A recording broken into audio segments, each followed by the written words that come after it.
Il y a des moments dans la vie où l'âme ressent une étrange tranquillité avant la tempête, pas le silence de la résignation, mais la clarté profonde avant un changement fondamental.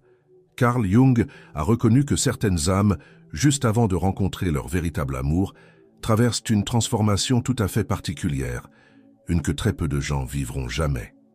Que se passe-t-il dans une âme rare pendant ces derniers instants avant la grande rencontre? Quelles forces invisibles s'éveillent en elle? Et pourquoi l'univers semble-t-il tout mettre en mouvement précisément maintenant? Les réponses changeront à jamais ta compréhension de l'amour, car ce que tu vas apprendre n'est pas seulement de la théorie. Ce sont les lois cachées selon lesquelles les véritables connexions d'âme se déploient et les signes qui te révèlent si tu es toi-même en train de vivre cette transition magique. Juste avant que le véritable amour n'entre dans la vie d'une âme rare, quelque chose de paradoxal se produit. Tout ce qui n'est pas authentique commence à se dissoudre. Les relations qui ne tiennent que par habitude deviennent soudain insupportables. Les obligations qui ne correspondent pas à ta vraie nature te font l'effet de chaîne. C'est comme si l'âme créait instinctivement de l'espace pour quelque chose de plus grand. Jung dirait que l'inconscient se prépare à une réorganisation fondamentale. Ce qui paraît chaotique en surface est en réalité la réorganisation la plus intelligente que la vie puisse accomplir. Cette phase peut être perturbante. Les amis ne comprennent pas pourquoi tu as soudain besoin de distance. La famille se demande pourquoi tu remets en question des traditions qui étaient évidentes depuis des années. Mais ton âme suit une boussole intérieure plus précise que n'importe quel conseil extérieur. Tu commences à dire « non » à des choses auxquelles tu disais automatiquement « oui » depuis des années. Tu t'éloignes des gens dont l'énergie te vide. Tu quittes les espaces où tu dois te travestir. Cette vidange n'est pas destructrice, elle est sacrée. L'univers fait de la place, il nettoie. Il trie ce qui pourrait gêner l'amour à venir. Car une âme rare ne peut recevoir le véritable amour que si elle est libre des compromis qui l'ont maintenue petite. Cette grande vidange a une autre dimension. Tu commences à percer à jour les dépendances émotionnelles. Les gens que tu croyais indispensables se révèlent être des vampires énergétiques. Les situations que tu jugeais importantes se démasquent comme des distractions insignifiantes. Jung a reconnu que l'individuation, le fait de devenir soi-même, exige parfois des séparations radicales.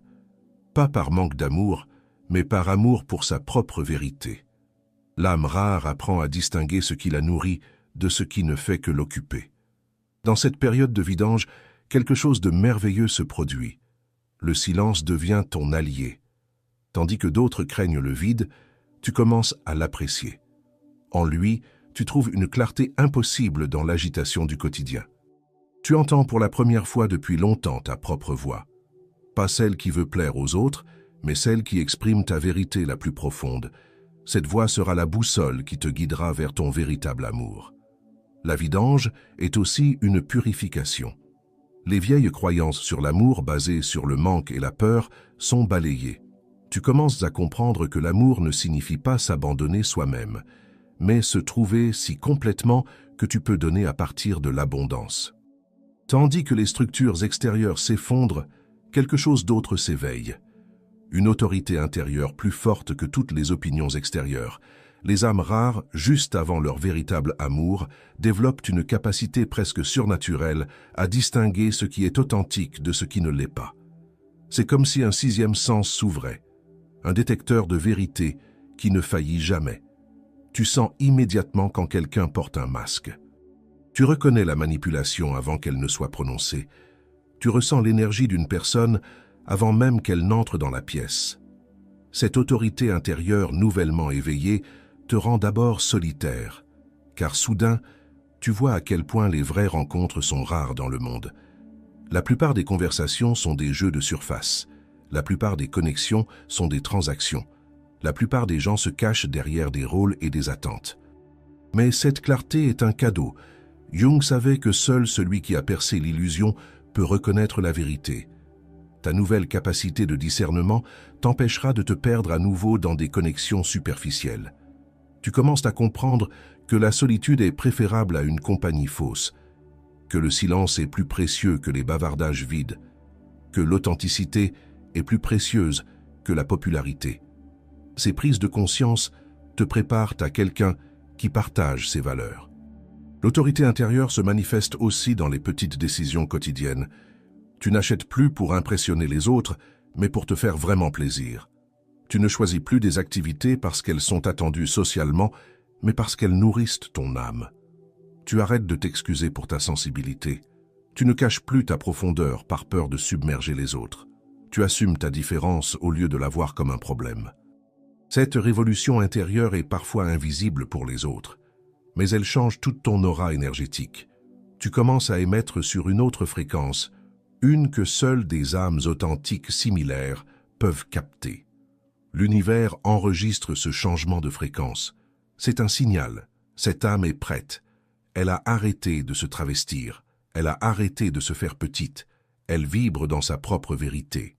Maintenant, la résonance peut commencer. Les gens réagissent différemment à toi. Certains s'éloignent. Ils sentent que ton authenticité menace leur masque. D'autres sont mystérieusement attirés. Ils aspirent à l'authenticité que tu rayonnes. Tu deviens un miroir pour les autres. En ta présence, ils ne peuvent s'empêcher d'être plus honnêtes. Ta clarté intérieure les force à l'introspection. Cela fait de toi un catalyseur de transformation, une qualité que ton futur partenaire d'âme reconnaîtra. Juste avant que le véritable amour n'arrive, l'univers commence à parler une autre langue. Les synchronicités s'accumulent à un point qui dépasse toute explication rationnelle.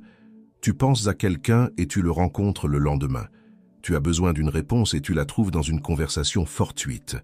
Tu doutes de ton chemin et tu reçois une confirmation du ciel bleu.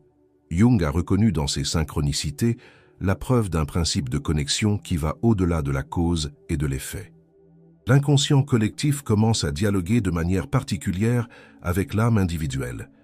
Cette phase peut sembler magique, mais elle est en réalité une conséquence naturelle de ton alignement intérieur. Parce que tu es devenu authentique, tu vibres en harmonie avec le grand tout. Tu es en accord avec le flux de la vie, et la vie répond. Les synchronicités sont aussi des messages de l'univers. Tu es sur la bonne voie, ta transformation est vue. Ta disponibilité pour le véritable amour est enregistrée.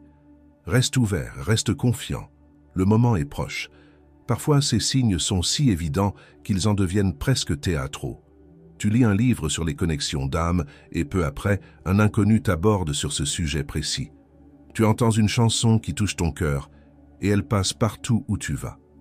Mais les synchronicités plus subtiles sont souvent les plus significatives. De petites confirmations que seule ton âme comprend. Des signes si personnels qu'ils ne peuvent être rejetés comme des coïncidences. Tu commences à voir la vie comme un dialogue constant. Pas comme une série d'événements aléatoires, mais comme une conversation intelligente entre ton âme individuelle et la conscience universelle. Cette nouvelle façon de percevoir te prépare à la grande synchronicité, la rencontre avec ton véritable amour.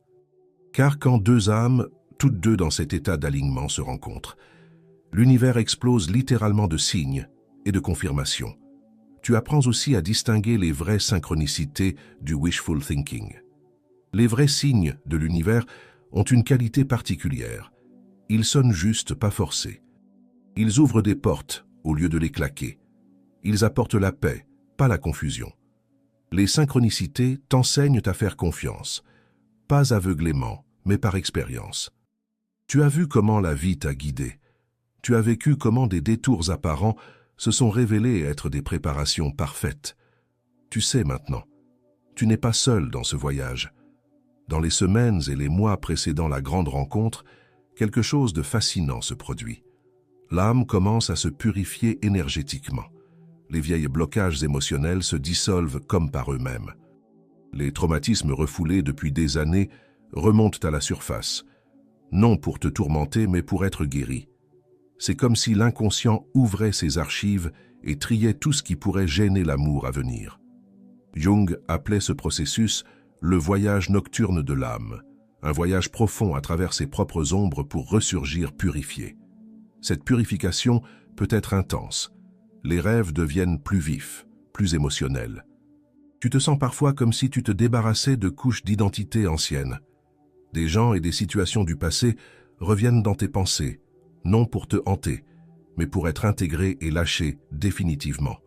Tu pleures peut-être sans raison apparente. ou tu ressens une profonde tristesse pour des pertes que tu n'as jamais vraiment pleurées. C'est partie du processus de purification. L'âme fait de la place pour une joie pure en revivant toute la douleur réprimée. Physiquement, cela peut se manifester par de la fatigue. Tu as besoin de plus de sommeil, de plus de pause. C'est normal. La transformation est épuisante. Tout ton système énergétique se réorganise. C'est comme un ordinateur qui se défragmente lui-même. La purification se montre aussi dans des besoins changés. Tu as peut-être moins envie de distraction et plus faim de silence. Les divertissements superficiels t'ennuient. Tu cherches des rencontres avec de la profondeur et de la substance. Ton corps devient plus sensible. Tu ne supportes soudain plus certains aliments. Tu as besoin de plus de temps dans la nature. Tu ressens les énergies des autres plus intensément qu'avant. Tout cela sont des signes que ton système s'affine, se raffine pour la grande rencontre. Cet nettoyage énergétique n'est pas une thérapie au sens conventionnel. C'est une guérison spontanée initiée par la vie elle-même. Tu n'as pas besoin de forcer quoi que ce soit. Tu dois juste permettre ce qui se passe et faire confiance que chaque douleur qui remonte te rapproche de ta libération. Les vieux schémas qui t'ont saboté dans les relations passées deviennent visibles et se dissolvent. Les peurs de blessures qui t'ont retenu se transforment en courage de vulnérabilité. Les croyances d'indignité sont remplacées par un profond amour de soi. Jung comprenait que cette purification ne se produit pas au hasard. Elle suit une sagesse intérieure qui sait exactement ce qui est nécessaire pour la connexion à venir. Chaque blocage résolu fait place à plus d'amour. Chaque douleur guérie fait place à plus de joie. Chaque peur intégrée fait place à plus de confiance. Puis vient le moment vers lequel tout a convergé. Tu commences à t'accepter complètement. Pas comme un projet à améliorer, pas comme un problème à résoudre, mais comme une création parfaite, exactement telle qu'elle est. Cette acceptation de soi ne doit pas être confondue avec la complaisance ou la stagnation. C'est la reconnaissance profonde que tu es digne d'amour, non à cause de tes accomplissements, non malgré tes faiblesses, mais simplement parce que tu existes. Jung a reconnu dans cette acceptation radicale de soi la clé de toutes les relations authentiques. Seul celui qui s'aime sans division peut être aimé sans division. Seul celui qui a intégré ses propres ombres peut voir les ombres de l'autre sans projection. Tu arrêtes de te comparer aux autres. Tu arrêtes de te juger pour ton passé. Tu arrêtes de t'excuser pour tes particularités. Cette libération de l'autocritique change toute ton aura. Les gens commencent à te voir différemment. Ils sentent ta nouvelle intégrité. Ils se sentent plus détendus en ta présence parce que tu ne t'efforces plus d'être quelqu'un d'autre. Ton authenticité leur donne la permission d'être plus authentique. Cette acceptation de soi se manifeste dans de petits gestes. Tu t'achètes des fleurs, juste comme ça. Tu t'accordes du temps pour des choses qui te font plaisir, sans culpabilité. Tu dis non sans justification. Tu dis oui sans doute. Tu développes une nouvelle forme de soin de soi. Pas le genre superficiel qui vise à impressionner les autres, mais le genre profond qui naît de l'amour de soi. Tu nourris ton corps, ton esprit, ton âme, non par devoir mais par joie. L'univers enregistre cette transformation. Une âme qui s'est complètement acceptée est prête pour le grand amour. Elle n'a pas besoin d'un partenaire pour se compléter, mais peut recevoir un partenaire pour multiplier le bonheur.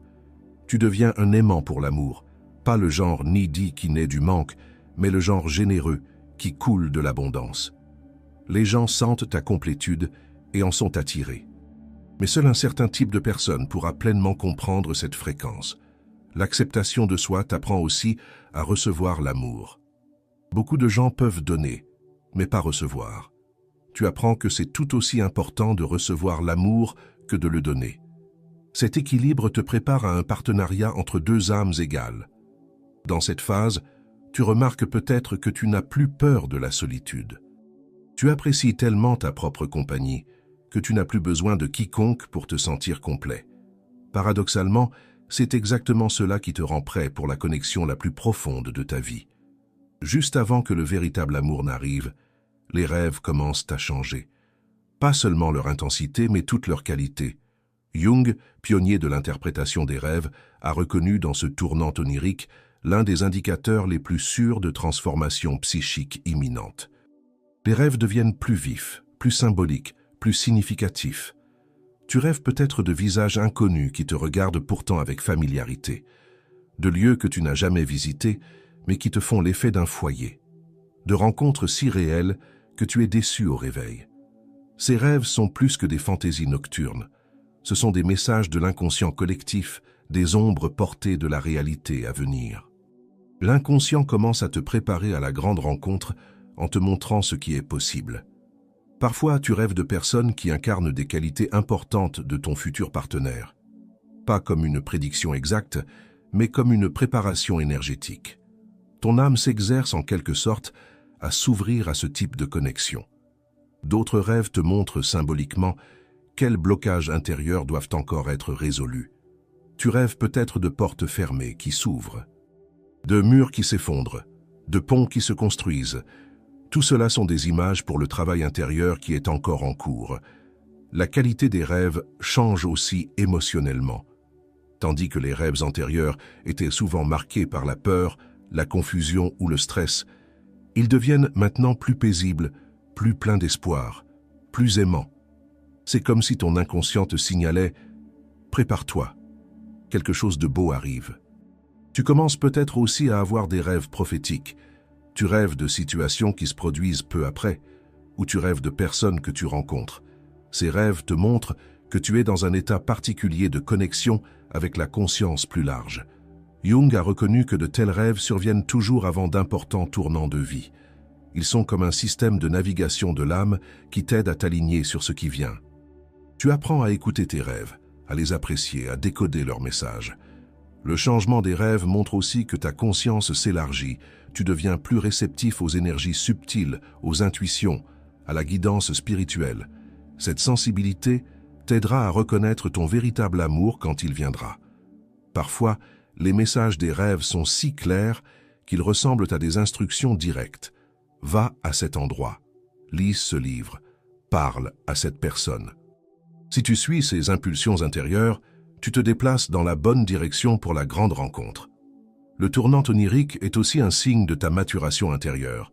Jung voyait dans la capacité à avoir et à comprendre des rêves significatifs un indicateur de complétude psychique. Tu es prêt pour une relation d'égal à égal parce que tu as appris à dialoguer avec ton propre inconscient. Dans les derniers jours et semaines avant la grande rencontre, quelque chose de magique se produit. Ton cœur recommence à chanter. Après peut-être des années de prudence, de protection, de retenue émotionnelle, quelque chose s'ouvre dans ta poitrine comme une fleur qui a attendu le printemps.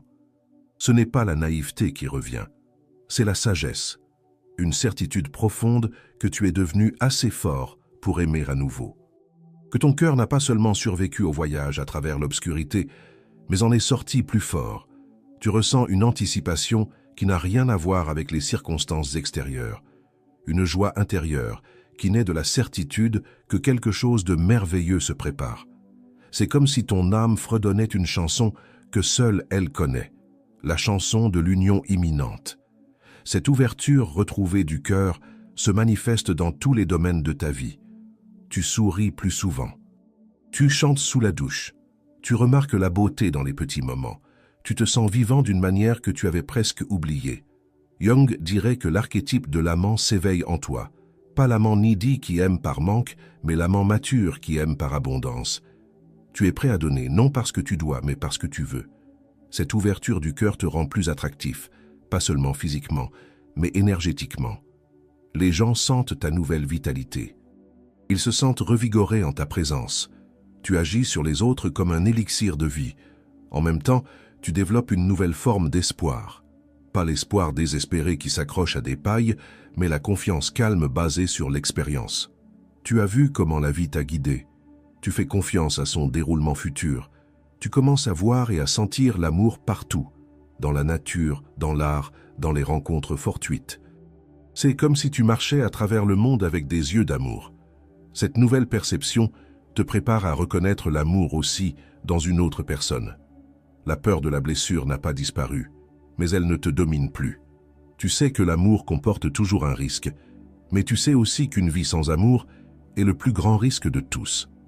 Tu choisis le courage plutôt que la sécurité. Tes rêves d'amour deviennent plus clairs et en même temps plus modestes. Tu ne cherches plus la personne parfaite, mais la connexion parfaite. Tu comprends la différence entre la fantaisie et l'intimité réelle.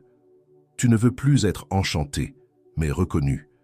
Cette ouverture du cœur est le dernier signal dont l'univers a besoin. Une âme prête à aimer et à être aimée, qui a appris ses leçons, guéri ses blessures, intégré ses ombres. Maintenant, elle est prête pour la plus grande aventure de toutes. Et puis, commence le grand final. L'univers lance son orchestration avec une précision qui dissipe tout doute sur l'intelligence de la vie. Les synchronicités deviennent des symphonies, les hasards des chorégraphies, les rencontres des tournants parfaitement arrangés. Dans cette phase, des choses se produisent qui sont si parfaitement synchronisées qu'elles paraissent presque irréelles. Tu es guidé vers des endroits où tu n'irais normalement jamais. Tu rencontres des gens qui te donnent exactement les bonnes informations au bon moment. Des portes s'ouvrent, des obstacles disparaissent, des chemins s'ouvrent. C'est comme si tout l'univers conspirait pour rendre cette rencontre possible. Jung a reconnu dans de telles phases l'action de la synchronicité au plus haut niveau, la connexion significative entre réalité intérieure et extérieure. Tu sens que quelque chose se prépare, mais tu ne peux pas encore dire exactement quoi. Il y a une tension dans l'air, une attente si grande qu'elle est presque palpable. Ton intuition est en alerte, tes sens aiguisés, ton cœur grand ouvert. Les gens de ton entourage remarquent le changement. Tu rayonnes, disent-ils, ou tu sembles si vivant. Ils ne peuvent pas nommer exactement ce qui est différent, mais ils le sentent. Tu émets sur une fréquence que seule une autre âme dans un état similaire peut capter. L'orchestration finale se manifeste aussi dans des détails apparemment insignifiants. Tu changes spontanément ton trajet habituel pour aller au travail. Tu acceptes de manière surprenante une invitation que tu aurais normalement refusée. Tu choisis le chemisier bleu au lieu du noir. Toutes ces petites décisions te rapprochent du moment de la rencontre. C'est comme un mécanisme d'horlogerie parfaitement réglé. Chaque rouage tourne au bon moment dans la bonne direction. L'univers n'arrange pas seulement tes mouvements, mais aussi ceux de ton futur partenaire. Vous êtes tous deux guidés par les mêmes forces invisibles. Dans cette phase, la confiance est tout. Tu dois lâcher le besoin de contrôler et de planifier. Tu te laisses guider par une sagesse plus grande que ton esprit. Tu suis ton intuition, même si elle te mène dans des directions inhabituelles. L'orchestration finale est aussi un test de ton courage. Suivras-tu la guidance? Reconnaîtras-tu les signes? Seras-tu prêt pour le saut dans l'inconnu quand le moment viendra? L'univers est patient avec les âmes rares, mais il attend aussi une participation. Tu dois contribuer à la chorégraphie. Tu dois être présent, attentif, prêt. La magie se produit dans la collaboration entre l'intelligence cosmique et la disponibilité humaine. Jung comprenait que ces orchestrations finales ne sont jamais aléatoires. Elles suivent les patterns plus profonds de l'inconscient collectif, les archétypes qui unissent les amants depuis les débuts de l'humanité. Tu deviens partie d'une histoire ancienne qui se raconte toujours à nouveau. Le temps de la préparation touche à sa fin. Les tests sont réussis, les leçons apprises, les blessures guéries. Tu es devenu qui tu devais être pour être prêt pour cet amour. Maintenant, l'univers commence à tisser les derniers fils.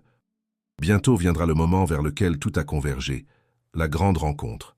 L'union de deux âmes qui ont parcouru le long chemin de la préparation. Et quand cela se produira, tu comprendras que chaque étape du chemin était nécessaire. Puis, cela arrive.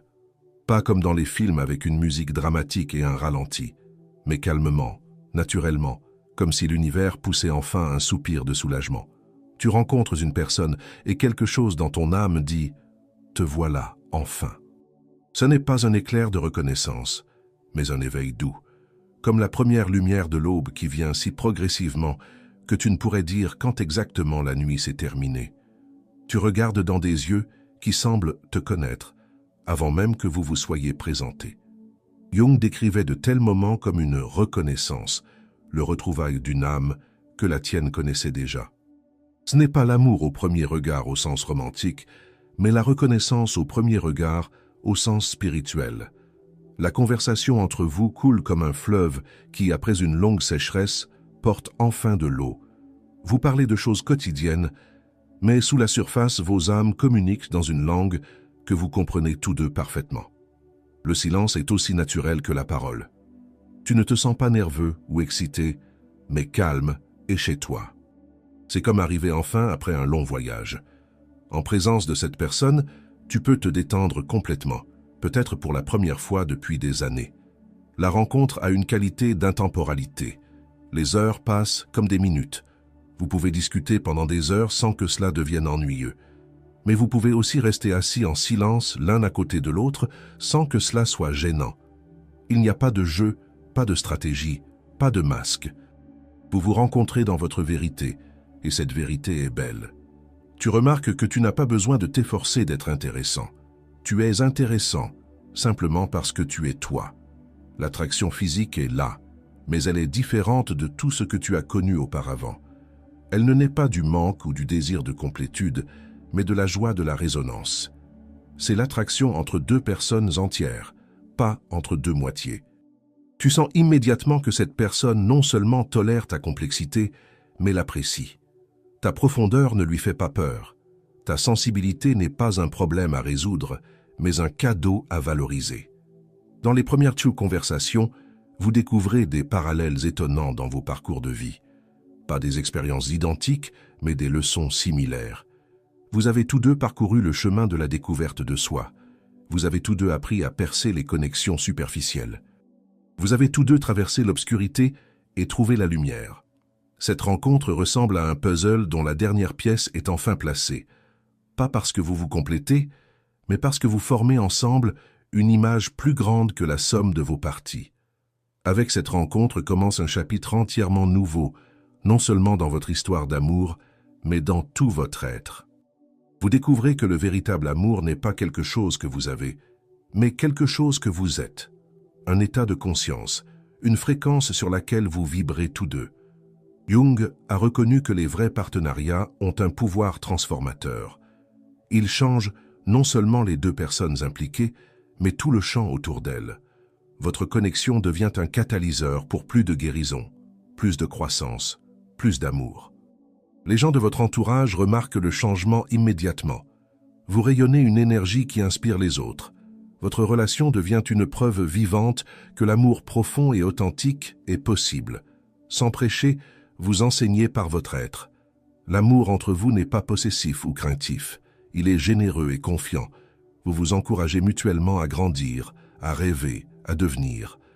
Votre relation devient un espace où tous deux pouvez vous épanouir. Il y a des conflits, mais ils ont une qualité différente. Ils naissent non de projections ou de blessures non résolues, mais de vraies différences de perspective. Et ils sont résolus par la communication et la compréhension, pas par le combat ou le retrait.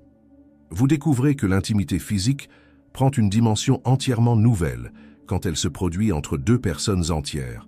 Ce n'est pas seulement une connexion corporelle, mais une union d'âme.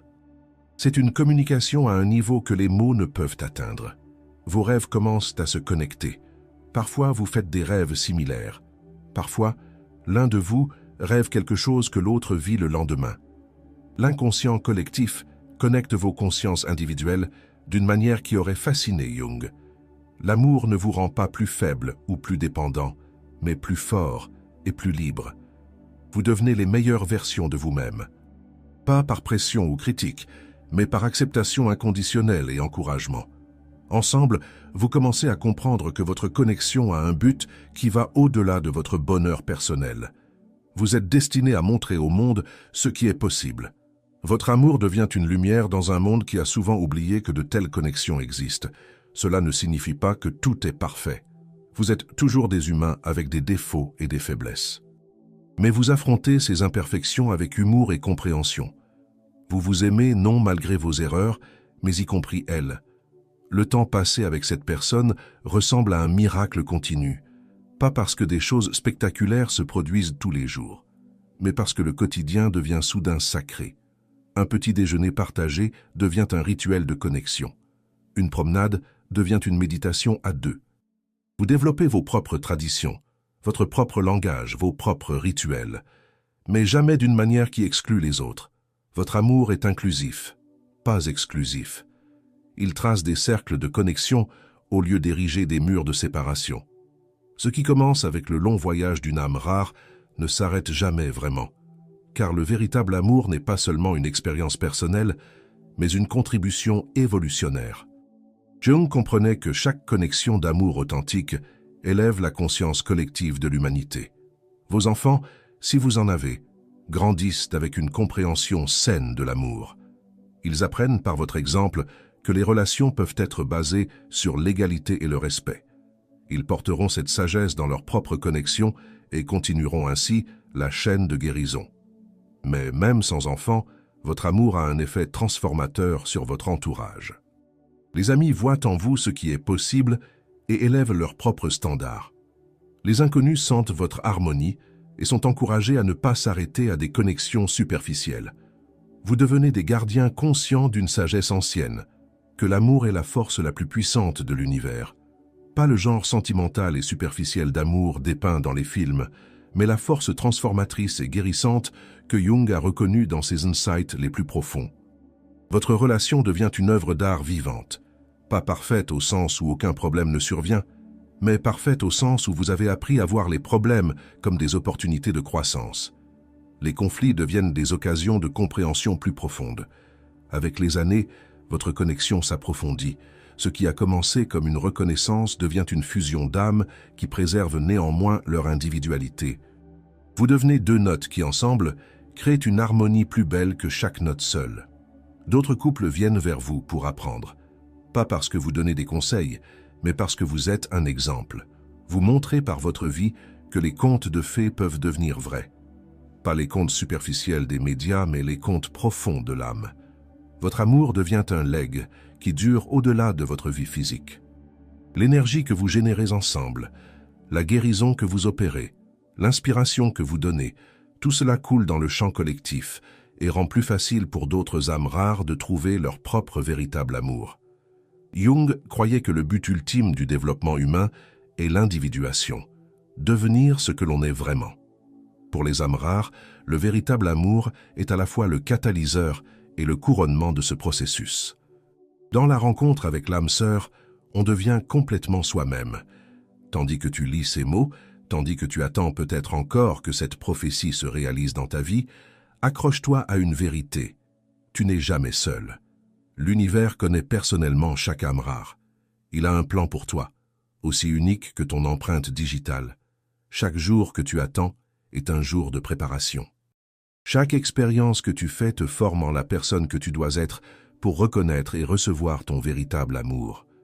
Chaque moment de solitude t'apprend la différence entre être seul et se sentir seul.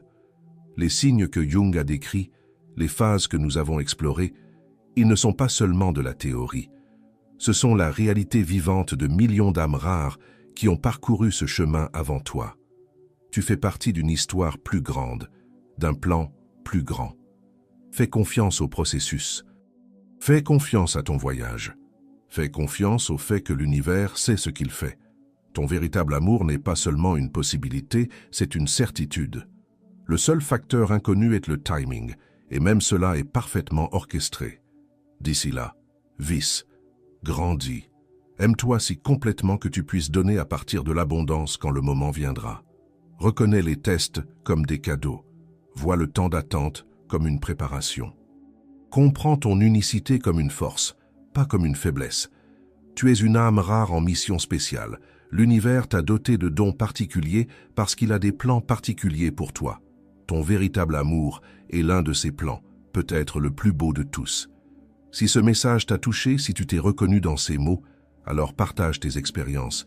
Fais savoir aux autres âmes rares qu'elles ne sont pas seules. Raconte ton voyage, tes tests, tes prises de conscience. Ensemble, nous pouvons créer une communauté de personnes qui comprennent que le véritable amour n'est pas seulement un beau rêve, mais une réalité vivante, une réalité qui attend chacun d'entre nous, qui est assez courageux pour emprunter le chemin de l'âme rare.